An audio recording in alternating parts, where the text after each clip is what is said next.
Hi everybody, my name's Kennayia Henderson, and today I will be discussing the photographer Jan Groover and how her work connects to John Sarkowski's ideas from the photographer's eye. This includes the thing itself, the detail, the frame, the time, and the vantage point. So who is Jan Groover?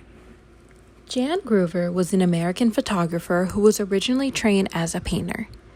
This background strongly influenced her photographic style, especially her attention to composition, color, and structure.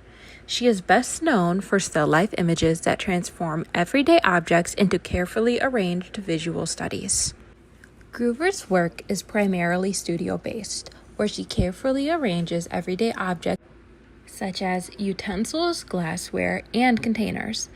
Throughout lighting, reflection, and color, she transforms simple everyday objects into abstract compositions.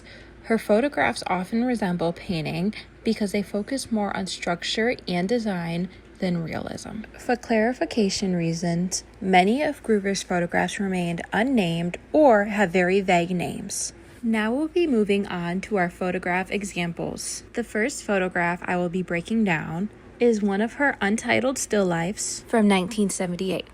In this first photograph, Groover creates a stage tabletop still life that includes a cherub figure, milk bottles, a pistol, and a wine glass. These objects are not related, but she arranges them into a unified composition. The image transforms ordinary and symbolic objects into visual structure rather than a narrative. The second photograph we'll be analyzing is Jan Groover's untitled kitchen still life, number 8870 from 1978 to 1979. In this second photograph, Groover combines natural leaves with reflective silverware. The contrast between organic and manufactured materials draws attention to surface detail and texture. The objects are less important individually than the visual relationships between them. Now we will be moving on to the third photograph I will be analyzing today. This is another untitled still life from 1986. This third photograph, she arranges vases and cups in a monochromatic style. The limited color emphasizes the shape and the structure rather than the realism of the objects. This image highlights her control over arrangement and her focus on formal design. This image is actually my favorite of hers that I've found doing this project. Sarkowski's idea of the thing itself applies because Groover uses real objects from everyday life. However, by arranging them, she changes their meaning completely. These objects remain real, but photography transforms how we understand them.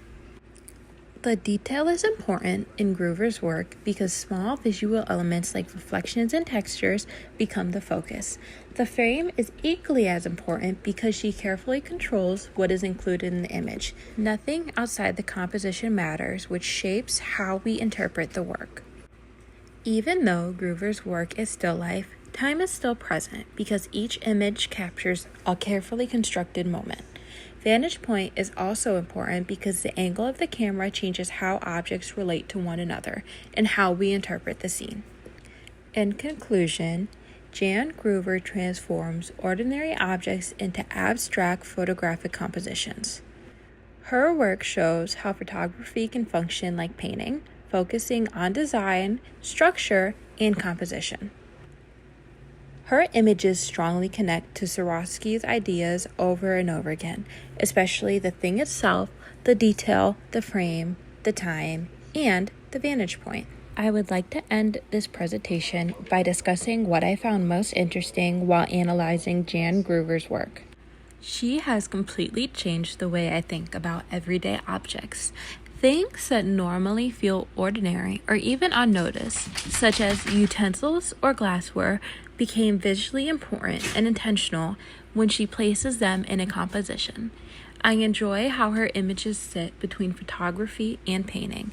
It made me realize that photography is not only about capturing reality, but it also can be about constructing it. It felt almost like solving a visual puzzle, where every object has a role in balance, shape, and reflection. I also appreciated how there isn't a single correct way to read her images. Instead, you were encouraged to slow down and look closely at details you would usually ignore.